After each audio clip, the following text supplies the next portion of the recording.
Judy, thank you so much for coming and being on the show, and I have lots and lots of questions for you. I think that's going to be the problem. We'll run out of time before I run out of questions, because you're so knowledgeable and you've coached so many people regarding budgeting. You have a book, which we'll talk about a lot, but maybe just briefly tell us how you got into coaching, teaching about budgeting. Well, it basically started out many years ago in Albuquerque, when I was, first of all, I was a realtor, and I had young couples. Now, this is many years ago, where we didn't have all the sophisticated systems we have now, and I found that young people had no clue what they could afford for, how much could they afford for a payment. And so I'd start working out budgets, and it just was natural for me. I'm from Wisconsin, I had to work with numbers a lot, I guess.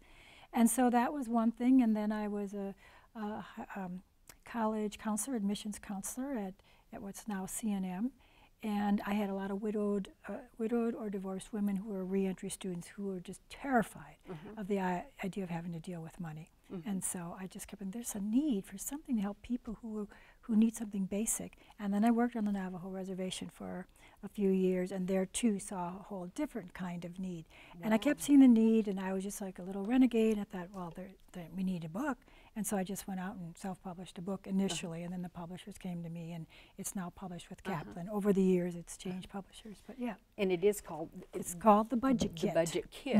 And there's a lot more in it than just lettering and writing, because you have worksheets that will take someone through the entire process. And I would imagine that, and maybe not so, but it would seem to me like, because I've looked at it, it's almost intimidating to think, oh my gosh, there's so much I don't know. Where do I start? Right. And if we want to talk about the budgets, that they're challenging now, it is true, where do we start? And one of the problems now that we're dealing with, many years ago, it was a simple process that you had tools, you follow the tools, and you had time to do it. And now I feel a major concern is overwhelm. We are all dealing with a ton of overwhelm in our lives, and I have like 4 kinds of overwhelm I talk about. I talk about choice overwhelm. We have so many choices, and all the mundane choices, like what salad dressing do you want, or what color top do you want, or what what station do you want, on, and it's taking the energy away from decisions we should be making, like what should we be doing with that extra money? Should it go in our 401k, or should we pay off our debt, or how do we plan for the future expenses that are coming up? We don't have time to be thinking about money like we should. And then there's a lifestyle overload. We have so many obligations with our communities, our homes, our families, our churches, our schools, and we're pulled by obligations and by just so many distractions that we can't stay focused and take the time, carve out time, like, okay, we should spend some time planning our budget, planning our money, paying attention to it. Then we're also overwhelmed with what I call media overload. When you think of all of our devices and everything around us, we're constantly distracted, constantly being pulled to spend money mindlessly somewhere. And then secondly, we see these beautiful sets, and we watch shows and we see things around us, or we see the pictures, or wherever we're seeing it, they're beautiful. It's like you think, I should live like that, I want that, not really realizing they're all fake. So we have a lot of media coming at us, affecting us and overloading us, and again, distracting us from our money. And then the basic necessity, we have an overload there. In the past, maybe parents would say, you make good money, why are you having such a hard time with this?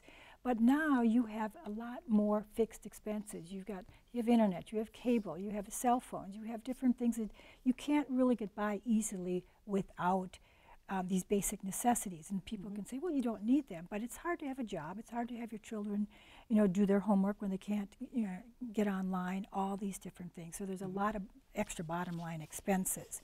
So let's just do a little quick review. You've talked about all of these, but you started out by talking about choice overload, and maybe it's just that these are phrases or words that I hadn't thought about. But we do have lots of choices that we don't realize that we subconsciously or otherwise make.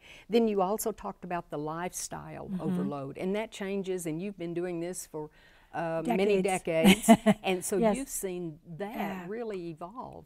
There's a lot going on. Every client I have, every workshop I do, people have more lifestyle overwhelm than I've ever seen going on in their lives. That's what I would have thought about too. And then you mentioned about the media overload. We didn't face that 20 years ago or so. We did. And every year it becomes even more so as we have more and more and more devices.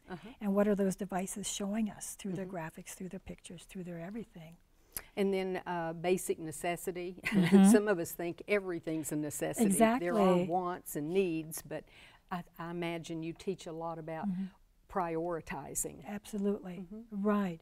It is a lot about prioritizing, but people don't think of it that way. You know, that we do have a lot of basic necessities.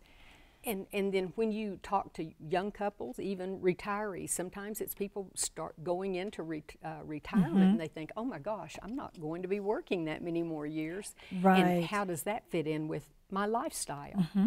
And it's a wake-up call. I have a lot of people in their 50s and 60s.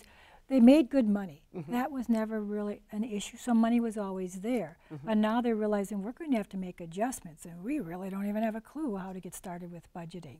And that's when I start getting the calls from people, you know, it's time that we start getting a system down. Where do people, you know, generally find you? Of course, the internet's such a plus anymore, but how do the typical student that you work with, that you need to coach, where do they find you?